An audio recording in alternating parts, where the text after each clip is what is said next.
Oke, assalamualaikum warahmatullahi wabarakatuh. Selamat bertemu kembali dengan saya di visual merchandising. Oke, ini materi yang pertama yang akan kita diskusikan ya.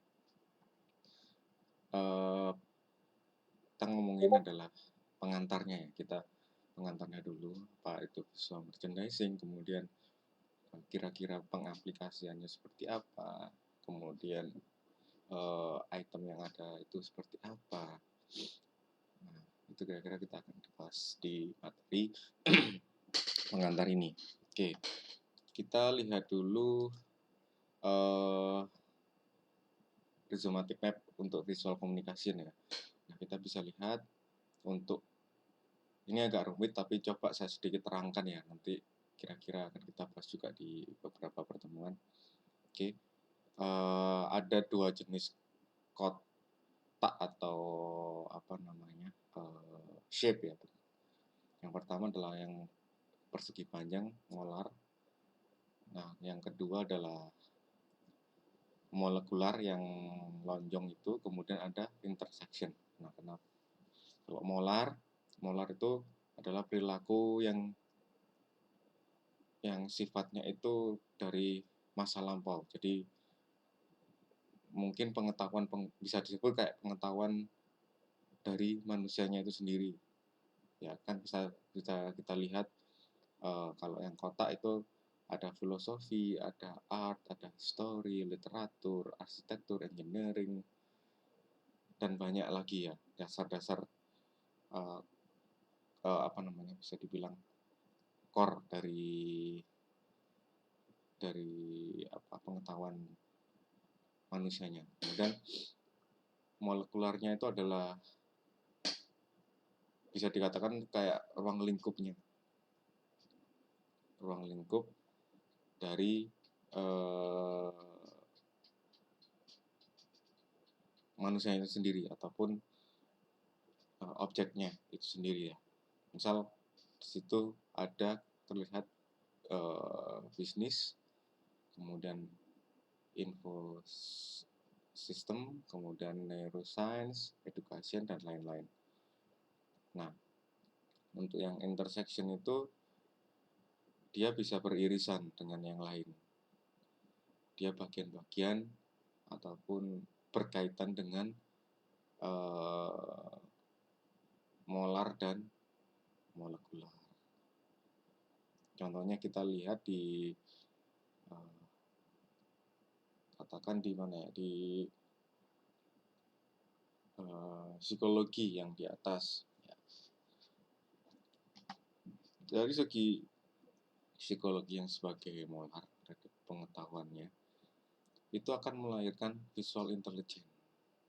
Visual intelligence kemudian dia beririsan dengan kognitif, kemudian dari kognitif ini balik lagi ke psikologi ya. Kita lihat di sini psikologi, kemudian beririsan juga misal di bagian visualization ini ya. Visualization dia beririsan langsung dengan mapping. Nah, mapping itu kegunaannya untuk apa? Biasanya untuk geografi, untuk geologi. Nah, dalam hal ini, kegiatan mapping ini digunakan untuk apa? Ya, untuk info sistem. Ya, misal kontur sebuah tanah ataupun bumi, laut, kemudian inti yang ada di dalam tanah itu ya kandungannya apa saja, itu butuh visualisasi untuk kebutuhan informasi, sistem informasi. Nah, oke. Kemudian kalau kita ngomongin art nih, art ini kita bisa tarik nih. Ada graphic design, kemudian ada estetika, kemudian ada fotografi, ada media massa, kemudian ada juga misal kayak visual retorik ini dia beririsan dengan advertising. Nah, molekularnya adalah ruang lingkupnya adalah sebuah bisnis biasanya. Ya, kira-kira gitu kalau pembacaan dari ini. Jadi bisa disimpulkan bahwa perilaku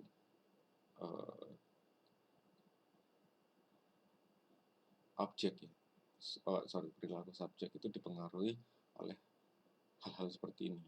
Misalnya kalau graphic design berarti dia harus art dengan core art, kemudian tujuannya biasanya untuk advertising ya, ruang lingkupnya sebuah bisnis. Oke, kita pause dulu. Oke, sekarang kita coba diskusikan tentang umur dari sebuah persepsi, bahwa kita lihat dari peta sebelumnya, map sebelumnya adalah persepsi ini adalah pengaruh dari psikologi ya, yang nanti akan merupakan, kalau di ranahnya visual merchandising ya, ketertarikan, kemudian pembelian, loyalitas, dan lain-lain terhadap sebuah produk yang dijual di toko tersebut. Oke, kalau kita lihat di pasar tradisional seperti ini ya, ini masih terkesan tradisional, jadi tidak ada unsur visual merchandising tertentu ya, jadi kita keefektifannya masih belum bagus. Kemudian saya stop dulu. Keefektifan penjualan masih belum bisa kita lihat ya, jadi customer masih mencari barangnya dengan tumpukan-tumpukan seperti itu ya, masih kurang jelas di mana letak gula, di mana letak kentang, dan lain-lain. Kemudian biasanya tidak ada labeling, jadi calon pembeli harus bertanya ke penjual, kemudian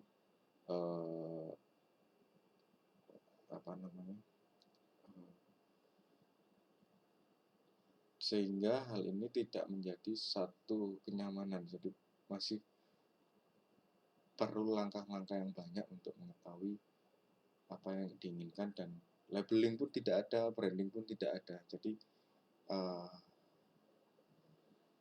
kurang efektif bisa kita bilang terkait itu. Kemudian kita bandingkan dengan gambar berikut ya, di satu store. Nah, kita bisa lihat ya, di mana pengelompokan barang itu jelas.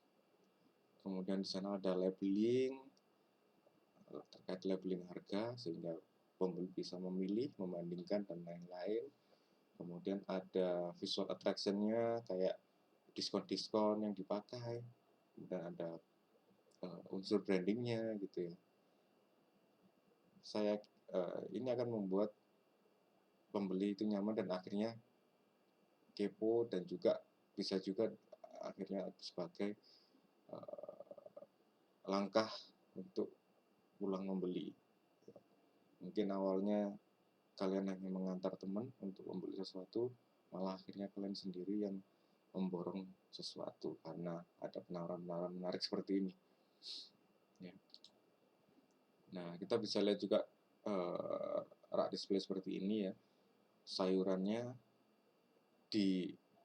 selain dia ditata sedemikian rupa untuk kemudian pengambilan, dan juga ditata sedemikian rupa sehingga ada unsur atraktifnya yang akan membangkitkan interaksi terhadap calon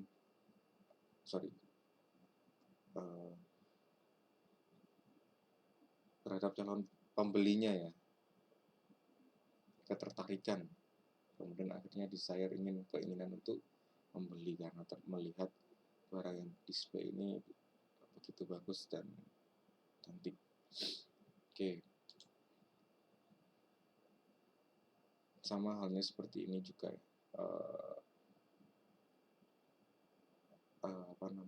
Penataan yang baik, pengelompokan yang baik, kemudian sudut pandang yang baik, dan eh,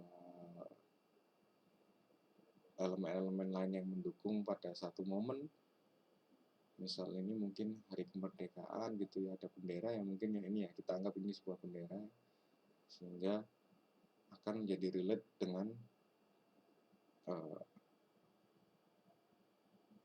yang terjadi ataupun kondisi yang aktual ya. Jadi ini bisa dikatakan dalam masalah bagaimana kita cara pandangnya, persepsinya. Jadi kemudahan dan kenyamanan, kepraktisan, ergonomis, dan informasi yang jelas. Oke. Yang paling kita utamakan adalah customer has freedom to choose. Oke. Pelanggan memilih kebebasan untuk memiliki kebebasan untuk memilih. Jadi kalau kita lihat di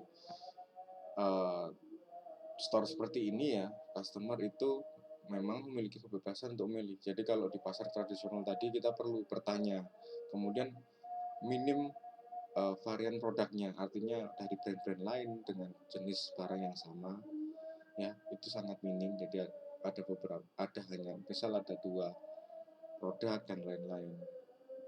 Oke. Kemudian, nah ini kira-kira ilustrasi yang bisa kita lihat ya. Ada beberapa produk yang sama dengan brand yang berbeda dan mungkin juga kuantitas yang berbeda dari segi ukuran. Nah, di sini customer bisa memilih secara mandiri ya mana yang dia butuhkan, sehingga nanti akan membuat keputusan untuk membeli, entah itu yang besar ataupun yang kecil. Yang penting kan kita di sini adalah keputusan untuk membeli, karena ada pemilihan-pemilihan jenis barang dan terkait harga, kuantitas dan lain-lain. Ya misal kalau logikanya kalau kita cari di marketplace online gitu ya, kita kan akan memilih semurah mungkin dan sebanyak mungkin untuk kuantitinya, kira-kira seperti itu.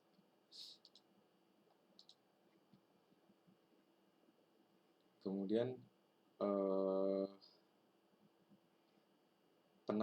kita bisa lihat ilustrasi seperti ini ya. Ada SPG, Sales Promotion Skill, kemudian mereka yang memang ditugaskan untuk membuat sebuah ketertarikan ya terhadap produk yang dijualnya, sehingga promosi seperti ini itu sangat diperlukan untuk mempengaruhi keinginan untuk membeli dari customer-nya. Jadi bisa dicobakan langsung promosinya bagaimana produk tersebut, kemudian langsung dijelaskan oleh SPG-nya, sales promotion-nya, apakah kelebihannya dan lain-lain, sehingga di sini bisa dikatakan memiliki high impact untuk melakukan pembelian. Ya. Kemudian kita lihat ada beberapa cara promosi ya di dalam sebuah toko yang itu terkait dengan ranah visual merchandising. In-store promotion visual merchandising adalah bagian dari klasifikasi metode komunikasi visual pemasaran yang diarahkan kepada desain display pemajangan, yang dia meliputi rangkaian ataupun komponen desain pemajangan display yang baik yang biasanya digunakan di interior di dalam sebuah toko ataupun eksterior dari sebuah toko bangunan, bukan toko bangunan ya, maksudnya dari seluruhan bangunan itu, serta komponen pendukung lainnya. Oke. tujuannya adalah menampilkan sebuah komunikasi visual yang berfungsi untuk branding juga, dan juga memasarkan produknya secara langsung, direct marketing maupun personal selling. Jadi langsung to the point kepada calon customernya. Kalau kita pakai iklan dengan media yang lain, itu kan masih tersebar ya. Ya kita nyebar, kalau di TV kita sebarkan ke semua halayak lewat TV, kalau lewat YouTube ya viewer YouTube gitu ya kira-kira. Kalau ini kita langsung direct nih, direct marketing terhadap personal selling, terhadap personalnya. Nah nanti bisa terkait dengan SPG, kemudian layout dan lain-lain. Nah, target in-store visual merchandising adalah sama halnya dengan souvenir ya.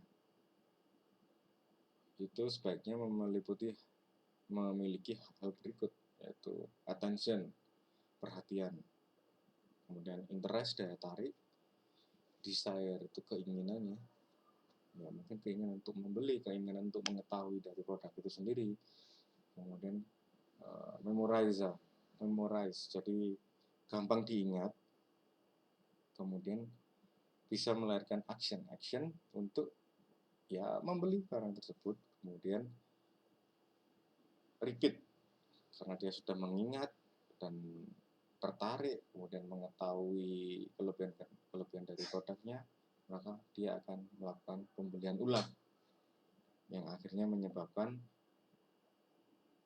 loyalitas terhadap merek itu sendiri ataupun produk itu sendiri, sehingga ya dia nggak mau kalau nggak barang itu yang dia pakai. Nah, in-store promotion ini untuk memaksimalkan target tersebut harus memiliki faktor penting yang harus ditampilkan, yaitu ya bentuk estetik dari visual branding itu yang menarik, kemudian interaktif dengan pencahayaan, bentuk-bentuk yang bagus ya, seperti yang kita lihat di ilustrasi di PowerPoint ya. Kemudian pelayanannya, kalau kita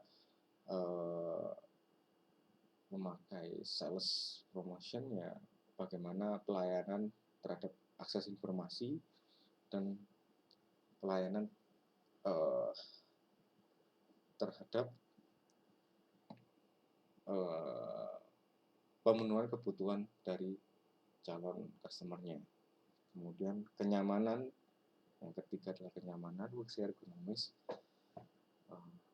bagaimana store itu ditata ya, sehingga membuat orang yang ada di dalam tersebut nyaman terkait dengan alur jalannya, kemudian pencahayaannya, kemudian kalau mungkin di ruangan ya mungkin AC ya, sehingga mereka tidak kepanasan dan lain-lain. Nah, ini komponen bentuk dari in-store promotion. In-store tersusun dari kumpulan komponen bentuk yang terfokus pada brandingnya. Komponen bentuk yang umum digunakan antara lain adalah point of purchase, yaitu biasanya kita ada display rak, kemudian ada gondola, kemudian ada stop display. Kemudian ada corporate identity ataupun profile produk. Itu bisa dengan label, sign, backlight sign, kemudian banner, katalog, dan lain-lain. Kemudian ada interior layout yang dilakukan di indoor ya. Kita bisa lihat seperti rak display gitu kan, biasanya ada misal rak display produk Oreo, kemudian di situ ada brandingnya, kemudian ada produk profile dan lain-lain. Kemudian mobile vehicle yang biasanya digunakan untuk outdoor, misal eh, yang banyak saya temui sekarang itu kayak orang-orangan yang pakai dengan blower angin itu ya, dia bisa bergerak seolah-olah mengayun-ayun tangannya untuk datang ke toko. Itu kan unik juga ya, ataupun dengan media-media yang lainnya. Oke,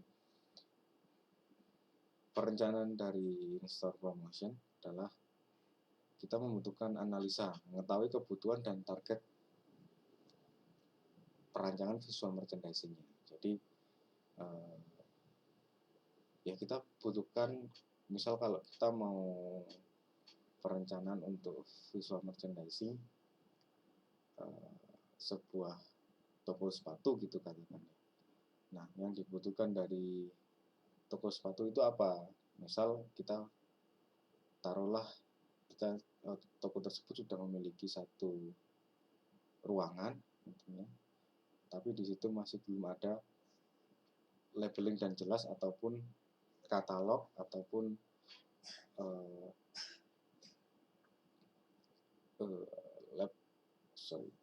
katalog teknis yang mungkin seperti bahan material yang sebagai untuk promotion dan lain-lain. Kemudian ada branding analysis, menjabarkan branding ataupun produk dari perusahaan tersebut. Jadi apakah brandingnya sudah kuat atau belum? Oke, misal dari segi logo, apakah penataannya sudah baik, kemudian penempatan logonya apakah sudah sesuai di dalam toko tersebut, misal terkait pencahayaan ataupun posisi-posisi dari logo ataupun brand tersebut ya. Dan media analisis, mengetahui kelengkapan media apa saja yang digunakan serta kelebihan dan kelemahannya. Misal kita mau pakai rak display ataupun expander dan lain-lain, kita harus analisis kekurangan dan kelebihannya. Apakah di dalam toko tersebut secara ruang mampu untuk dipakai dengan display tersebut atau tidak.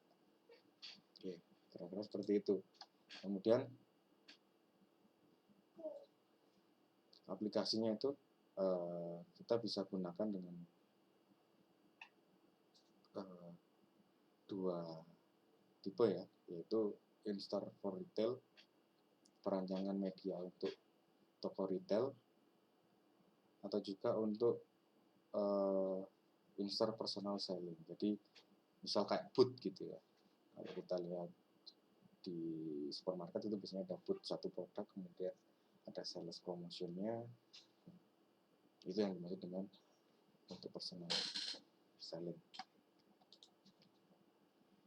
Nah ini retail ya, jadi keseluruhan toko yang besar ada beberapa produk yang di display sesuai brand dan rak display yang lain-lain.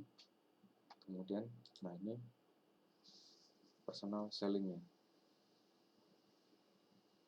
Jadi ada kekhususan dari sebuah brandnya.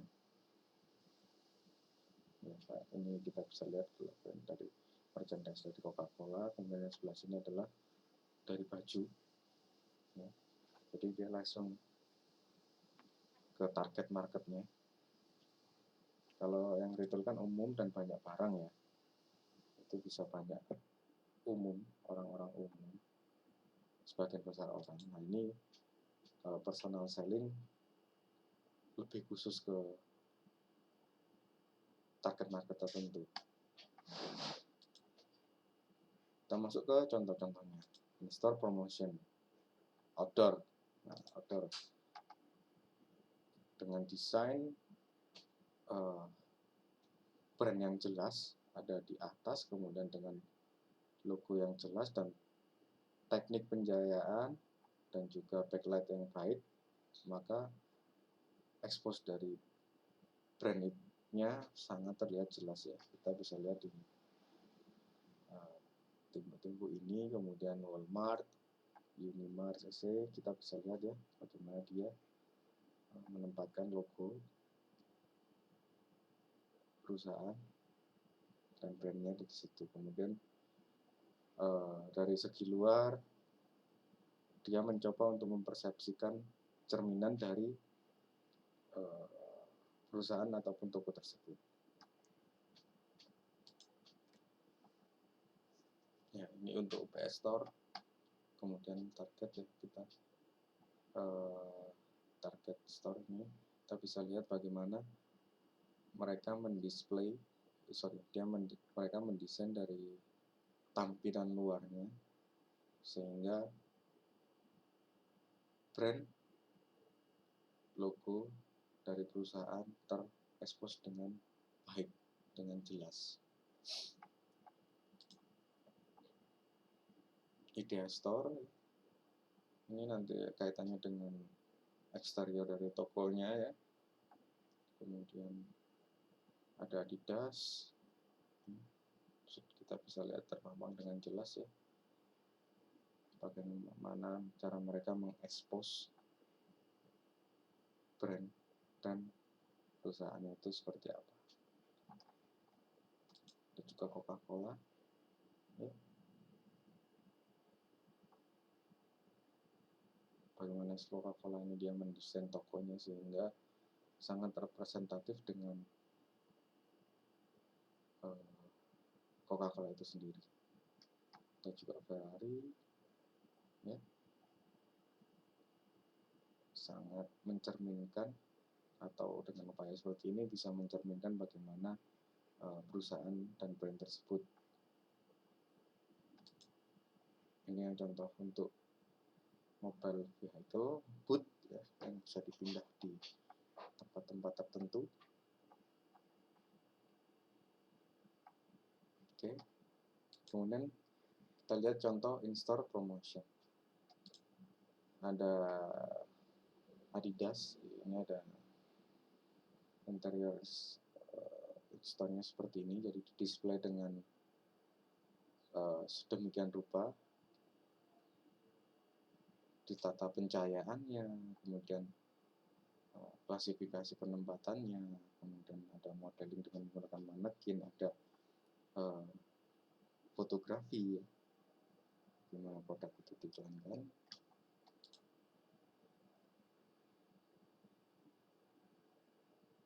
Ini sama ya, ada tagline, kemudian ada apa misalnya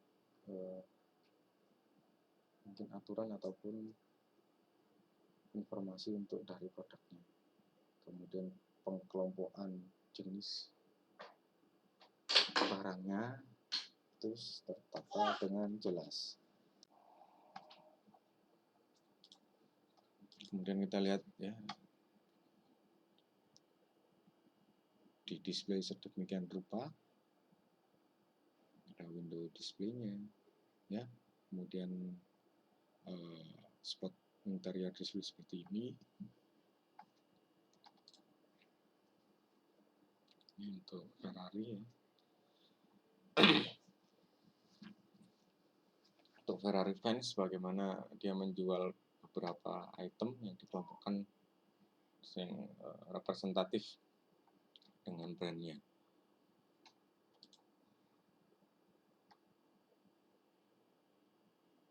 Pencahayaan, kemudian desain interiornya juga diperhitungkan, rak displaynya juga kita lihat bisa didesain dengan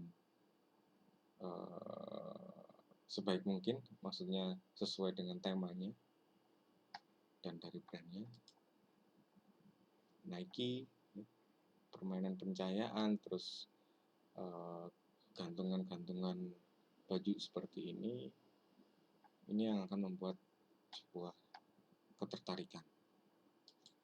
Nah, contoh dari media, komponen medianya itu adalah label.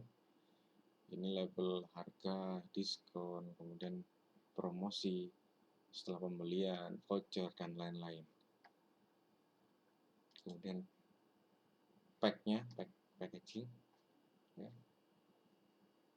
Packaging yang menarik, yang misal tidak didapatkan di tempat lain ya, ada momen tertentu, ada event program tertentu, sehingga dia di packaging secara khusus.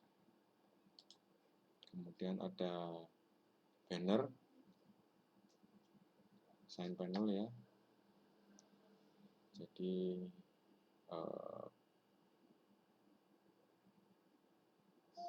tanda untuk perusahaannya, produk-produknya, kemudian brand-brandnya itu yang biasanya mungkin ini bendera untuk digantung di atas.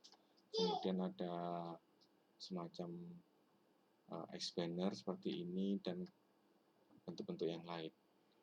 Oke. Ini penataannya ya. Penataan, kira-kira penataan dari bannernya bisa di atas seperti ini sehingga mendapatkan attraction yang lebih, sehingga langsung tertarik orang melihat tanda tersebut. Kemudian katalog brosurnya ya, kira-kira seperti ini untuk penempatannya ya.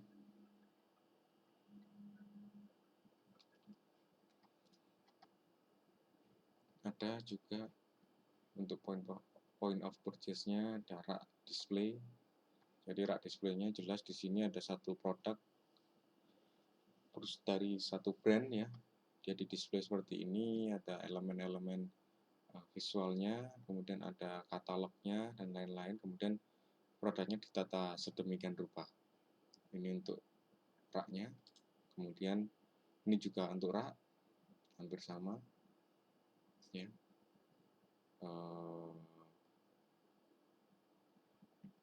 Bagaimana brandnya ataupun produknya dipampang jelas dan dengan bentuk yang estetik yang bagus dan menarik.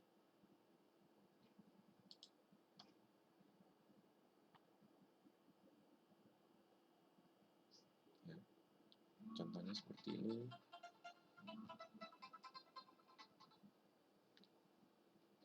Oke.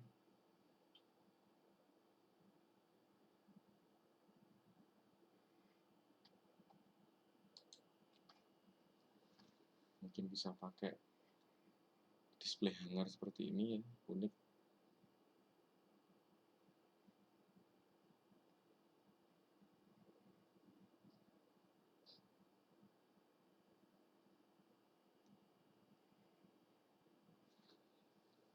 Rak dan gondolanya seperti ini.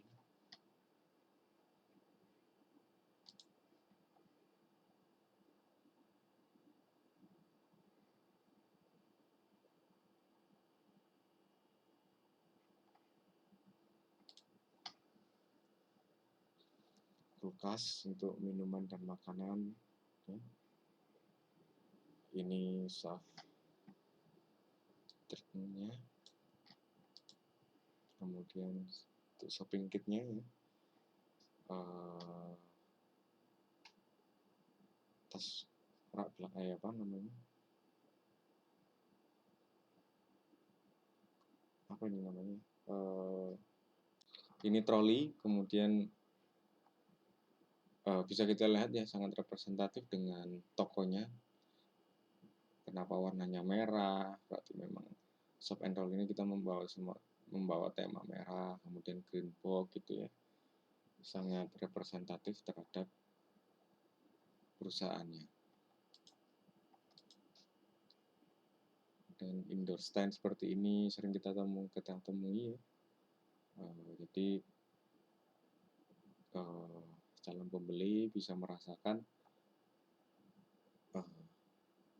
keunggulan dari produk, kemudian ada promosi secara langsung oleh SWG. KFC, display dari menu-menunya yang mudah untuk dibaca dan diketahui karena dia besar, kemudian dan lighting yang baik, dan penawaran-penawaran dari produknya juga terekspos dengan bagus sehingga mudah untuk dibaca. Beda dengan kalau kita lihat dengan menu-menu yang ada di toko-toko biasa kan ataupun warung biasa itu juga masih kurang menarik. Kemudian label separator seperti ini ya penempatannya.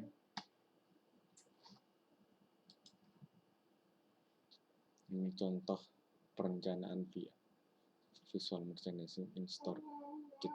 Jadi sel poster harus ukurannya seberapa, kemudian logonya ada di mana, kemudian 3 dimensi dari motion cells-nya itu seperti apa. Oke, terima kasih. Kira-kira itu untuk contoh-contoh ataupun pengantar dari visual merchandising. Assalamualaikum warahmatullahi wabarakatuh.